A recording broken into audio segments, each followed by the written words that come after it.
नमस्कार दोस्तों। हम क्लास 7 एनसीईआरटी के साइंस के बुक को कवर कर रहे थे, जिसमें अभी तक हमने चैप्टर नंबर 9 तक डिस्कस कर लिया है। आज हम चैप्टर नंबर 10, जिसमें पादपों में जैव प्रक्रम कैसे होता है, हम इसको समझेंगे। दोस्तों, लास्ट चैप्टर में हमने जंतुओं में जैव प्रक्रम को समझा था। हमने उसमें समझा था कि किस तरीके से जंतु पोषण ग्रहण करने के लिए भोजन की ज़रूरत इनको होती है ना। भोजन का इस्तेमाल करते हैं। इस भोजन से हमें कई सारे पोषक तत्व मिलते हैं, जैसे आप देखेंगे कार्बोहाइड्रेट है, फिर आपको वसा है, फिर प्रोटीन है, विटामिन है। ये सारे जो पोषक तत्व हैं हमको मिलते हैं, और इस तरीके से हमारे शरीर में पोषण की प्रक्रिया होती है। आज हम पादपों में जैव प्रक्रम समझेंगे। हम ये समझेंगे कि आखिरकार पौधे कैसे भोजन ग्रहण करते हैं। जंतुओं में तो हमने लास्ट चैप्टर में समझ लिया था। आज हम पौधों में किस तरीके से भोजन की प्राप्ति होती है, हम इसको समझेंगे। तो आई एम योर दोस्त Rahul Sharma and I welcome you all to Rahul Sharma education. दोस्तों, जिस तरीके से जंतु वृद्धि करते हैं, पौधे भी वृद्धि करते हैं।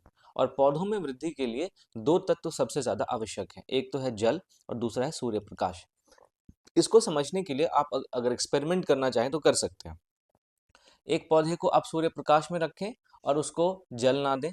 एक को आप सूर्य प्रकाश में रखें, एक को आप जल दें लेकिन सूर्य प्रकाश में ना रखें, और एक को आप ऐसे जगह पे रखें जहाँ पे जल भी हो और सूर्य प्रकाश भी हो। तो आप देखेंगे कि जो जल और सूर्य प्रकाश दोनों की प्राप्ति करने वाला पौधा है, वो ज़्यादा अच्छे तरीके से वृद्धि करता है। तो इस क्रियाकलाप के माध्यम से आप इस कंक्लूजन पे पहुंच सकते हैं कि जल और सूर्य प्रकाश पौधों में वृद्धि के लिए दो आवश्यक तत्व हैं। अब हम बात करते हैं कि पौधे भोजन कैसे प्राप्त करते हैं, और जंतु क्या पादपों पर अपने भोजन के लिए निर्भर है। आप मुझे इसका जवाब कमेंट सेक्शन में दे सकते हैं। पौधों में भोजन प्राप्त करने की जो प्रक्रिया होती है, हम उसको प्रकाश संश्लेषण कहते हैं। इसको आप इस समीकरण से समझ लीजिए। प्रकाश संश्लेषण की प्रक्रिया में पौधे जो हैं वो अपने जड़ के माध्यम से मिट्टी से जल ग्रहण करते हैं। मिट्टी से जल के साथ साथ खनिज लवण ग्रहण करते हैं, जो मिनरल्स होते हैं वो ग्रहण करते हैं। वायु से कार्बन डाइऑक्साइड लेते हैं, और साथ ही साथ सूर्य प्रकाश की उपस्थिति में जो पौधों की पत्तियों में पर्णहरित होता है, जिसको हम क्लोरोफिल कहते हैं।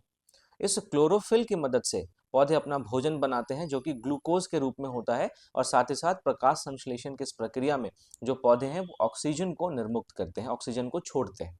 तो इस समीकरण के माध्यम से आप पूरे प्रकाश संश्लेषण की प्रक्रिया को समझ सकते हैं। एक बार फिर से मैं समझाता हूँ। प्रकाश संश्लेषण की जो प्रक्रिया है, उसमें पौधे मृदा से यानी मिट्टी से जल ग्रहण करते हैं, मिट्टी से खनिज लवण ग्रहण करते हैं, वायु से वो कार्बन डाइऑक्साइड लेते हैं, साथ ही साथ सूर्य प्रकाश का इस्तेमाल करके जो पर्णहरित होता है, इसको क्लोरोफिल कहते हैं, जो पत्तियों में पाया जाता है। और इसी पर्णहरित के कारण पत्तियों का रंग हरा भी होता है, आपको ध्यान में रखना है। तो इस पर्णहरित के द्वारा इस सूर्य प्रकाश का इस्तेमाल कर इसको ऊर्जा में तब्दील किया जाता है, और इसी ऊर्जा के माध्यम से जो पौधे हैं वो ग्लूकोज बनाते हैं। और साथ ही साथ प्रकाश संश्लेषण की प्रक्रिया में ग्लूकोज बनने के साथ साथ ऑक्सीजन भी बनता है, और यही ऑक्सीजन वायुमंडल में निर्मुक्त होता है। तो हम मानव इस ऑक्सीजन का इस्तेमाल सांस लेने में करते हैं। तो ये दोस्तों प्रकाश संश्लेषण की प्रक्रिया थी, जिसके माध्यम से पौधे भोजन बनाते हैं। अब भोजन जो है वो पत्तियों के एक विशेष अंग में बनता है। भोजन जो है पौधों के विशेष अंग में बनता है, और वो है पत्तियां। तो पत्तियों में चूंकि क्लोरोफिल पाया जाता है, जिसको हम पर्णहरित कहते हैं, यही क्लोरोफिल सूर्य प्रकाश से ऊर्जा ग्रहण करता है, और प्रकाश संश्लेषण के लिए जिस ऊर्जा की जरूरत होती है, उस ऊर्जा को प्रदान करता है। फिर पौधे जो भोजन बनाते हैं दोस्तों, वो स्टार्च के रूप में होता है। ठीक बात है। ग्लूकोज क्या है? ग्लूकोज भी स्टार्च है, और स्टार्च कार्बोहाइड्रेट का ही एक रूप होता है। और जब मैंने आपको 6th क्लास में अलग अलग पोषक तत्वों से हमें क्या मिलता है ये पढ़ाया था, अगर आपने वो वीडियो नहीं देखा है, 6th क्लास की साइंस की प्लेलिस्ट आपने नहीं देखी है, तो आप जरूर जाके पहले 6 के साइंस की बुक को कवर कीजिए। तब आप इस क्लास के चैप्टर्स को देखिएगा तो आपको ज्यादा आसान हो जाएगा। कार्बोहाइड्रेट से हमें मुख्यतः ऊर्जा मिलती है। ठीक बात है। तो भोजन जो है वो स्टार्च के तौर पे पौधे बनाते हैं।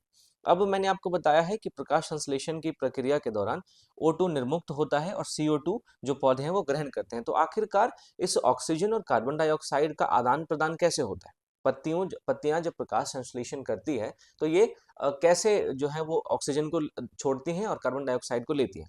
तो ये होता है पत्तियों में उपस्थित छोटे छोटे रंध्रों के माध्यम से, जिनको हम स्टोमाटा कहते हैं, जिनको हम छोटे छोटे छेद के माध्यम से होता है, इनको हम रंध्र या फिर स्टोमाटा कहते हैं। तो इस स्टोमाटा के थ्रू जो पौधे हैं वो ऑक्सीजन को छोड़ते हैं और कार्बन डाइऑक्साइड को ग्रहण करते हैं। ठीक बात है। अब आपको ध्यान ये देना है कि पत्तियों के अलावा भी पौधे के जितने भी हरे भाग है वो प्रकाश संश्लेषण करते हैं। हालांकि उनके द्वारा जो भोजन बनाया जाता है उनकी मात्रा बहुत कम होती है, लेकिन जहां जहां भी पौधों में पर्णहरित है, वहां वहां पे आपको प्रकाश संश्लेषण की प्रक्रिया देखने को मिलेगी। तो ये चीज आपको ध्यान में रखनी है। फिर हम आगे बढ़ते हैं, अब हम देखते हैं पादपों में परिवहन किस तरीके से होता है। क्योंकि मैंने आपको बताया कि पादपों में जो प्रकाश संश्लेषण की प्रक्रिया होती है उसमें उनको मिट्टी से जल मिलता है, ठीक बात है, मिट्टी से खनिज लवण मिलता है। तो आखिरकार ये जल और खनिज भोजन बनाने के लिए पत्तियों तक कैसे पहुंचते हैं, क्योंकि भोजन का निर्माण तो पत्तियों में होता है। तो जाहिर सी बात है, जब मिट्टी से जल और खनिज लवण पौधे ग्रहण करेंगे तो इस जल और खनिज लवण को पत्तियों तक पहुंचाना पड़ेगा, तभी जाके पत्तियों में भोजन का निर्माण हो पाएगा। तो आखिरकार ये कैसे होता है।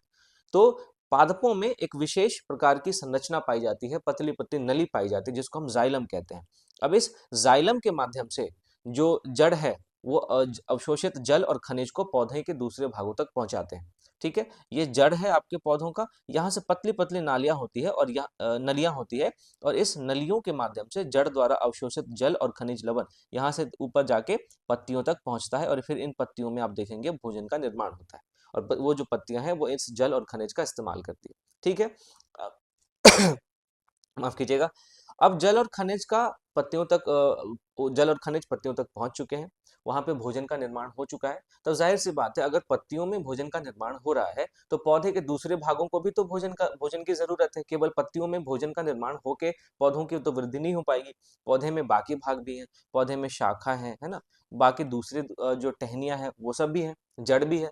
तो आखिरकार इन भागों को भोजन कैसे मिलता है।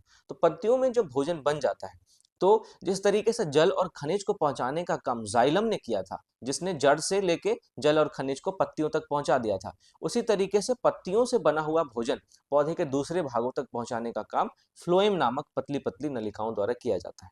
तो जाइलम क्या करता है, जड़ से नीचे की तरफ ऊपर पत्तियों तक पहुंचाता है, और फिर पत्तियों से पौधे के दूसरे भाग में पहुंचाने का काम कौन करता है, फ्लोएम करता है। तो ये आपको ध्यान में रखना है, ठीक है। जाइलम नीचे से ऊपर की तरफ जाता है, फ्लोएम ऊपर से नीचे की तरफ या ऊपर से पौधे के दूसरे भाग की तरफ जाता है।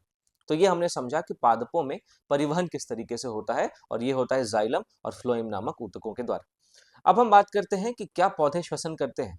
दोस्तों, हमने मानवों में देखा है कि हमें बिना श्वसन की प्रक्रिया के न तो ऊर्जा मिलेगी, ना ही हम जिंदा रह पाएंगे, ठीक बात है। क्या पौधे भी श्वसन करते हैं, क्योंकि पौधे भी सजीवों की श्रेणी में आते हैं, और सजीव होने के लिए श्वसन करना बहुत जरूरी है। सजीव होने का सबसे पहली प्राथमिकता है श्वसन करना। तो आप देखेंगे कि जो पौधे हैं वो भी श्वसन करते हैं, और वो भी श्वसन के दौरान O2 का इस्तेमाल करते हैं। अब जब मैंने आपसे पिछले चैप्टर में ये आपसे ये डिस्कस किया था कि श्वसन की प्रक्रिया के दौरान क्या होता है, श्वसन की प्रक्रिया के दौरान हमारे शरीर में ऊर्जा का निर्माण होता है, और वो कैसे होता है, तो वो होता है भोजन के विघटन से। और ये भोजन के विघटन में ही हम जो सांस के थ्रू ऑक्सीजन लेते हैं उसका इस्तेमाल होता है, और इसी ऑक्सीजन का इस्तेमाल करके हमारे शरीर में ऊर्जा का निर्माण होता है। तो जो पौधे हैं वो भी श्वसन के दौरान O2 का ही इस्तेमाल करते हैं, और इस्तेमाल करके भोजन का ये भी विघटन करते हैं, और इस दौरान ये क्या निर्मुक्त करते हैं, कार्बन डाइऑक्साइड, साथ ही साथ जल बनाते हैं, और इसके दौरान ऊर्जा मुक्त होती है। तो पौधे श्वसन के दौरान जो ऊर्जा बनाते हैं उसी ऊर्जा का इस्तेमाल आप देखेंगे जो पौधे हैं वो अपनी वृद्धि और विकास के लिए करते हैं, ठीक है। तो पौधों ने जो भोजन बनाया, पत्तियों के द्वारा भोजन बनाया गया, उस भोजन का विघटन पौधे श्वसन के माध्यम से करते हैं, और श्वसन के दौरान पौधे, आपको ध्यान में रखना है, O2 का इस्तेमाल करते हैं, और इस दौरान पौधे भी CO2 को छोड़ते हैं, साथ ही साथ जल को भी छोड़ते हैं। और ये जल और CO2 कहाँ से निकलेगा, उसी स्टोमाटा से निकलेगा, जिसको हमने रंध्र कहा था, जो कि पत्तियों में छोटे छोटे छिद्र होते हैं, है ना। इन्हीं रंध्रों के माध्यम से ये निकलता है, और फिर जिस ऊर्जा का निर्माण पौधों के द्वारा किया जाता है, उसी ऊर्जा का इस्तेमाल पौधे अपनी वृद्धि के लिए करते हैं, पौधे अपने विकास के लिए करते हैं, ठीक बात है। तो इस समीकरण के माध्यम से आप पौधों में श्वसन की प्रक्रिया को समझ सकते हैं। ग्लूकोज का विघटन होता है O2 के माध्यम से, और फिर कार्बन डाइऑक्साइड रिलीज होता है, जल बनता है, और साथ ही साथ जो ऊर्जा है वो भी बनती है, और इसी ऊर्जा का इस्तेमाल पौधे करते हैं। अब आपको ध्यान ये रखना है कि केवल पौधों के हरित भाग में ही नहीं, जितने पौधे के अहरित भाग हैं, जो हरे नहीं है, जहां पे क्लोरोफिल नहीं पाया जाता है, श्वसन सभी भाग करते हैं। आपको ध्यान में रखना, मैंने क्या बोला था कि प्रकाश संश्लेषण की प्रक्रिया जो है वो पौधे के हरे भाग करते हैं। केवल जहां जहां पे पर्णहरित होगा वहीं वहीं पे प्रकाश संश्लेषण की प्रक्रिया होगी, चाहे वो पत्तियां हो, चाहे वो शाखाएं हो। जहां जहां पे भी पर्णहरित है वहां वहां पे आपको ये जो प्रकाश संश्लेषण की प्रक्रिया है वो होती हुई दिखती है।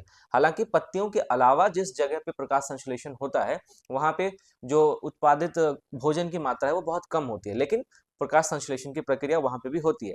लेकिन श्वसन के बारे में मैंने क्या बोला कि चाहे वो पौधे के हरे भाग हो या बिना हरे वाले भाग हो, पौधे के हर भाग में श्वसन होता हुआ हमें दिखता है। तो ये चीज आपको ध्यान में रखनी है। तो दोस्तों इस चैप्टर में इतनी ही जरूरी बातें थी जो कि आप एनसीईआरटी के इस चैप्टर में दी हुई है। मैं उम्मीद करता हूँ कि पौधे किस तरीके से श्वसन करते हैं, पौधों में किस तरीके से जल और खनिजों का परिवहन होता है, बनाए गए भोजन का परिवहन होता है, और पौधे किस तरीके से भोजन प्राप्त करते हैं, इस प्रक्रिया को आप समझ पाए होंगे। दोस्तों अगर आपको वीडियो अच्छा लगा हो तो जाने से पहले लाइक करना ना भूलें। आपने अगर चैनल को सब्सक्राइब नहीं किया है तो प्लीज़ सब्सक्राइब करें और अपने दोस्तों में ज़रूर शेयर करें। मिलता हूँ आपसे अगले चैप्टर के साथ, तब तक के लिए थैंक यू फॉर वॉचिंग।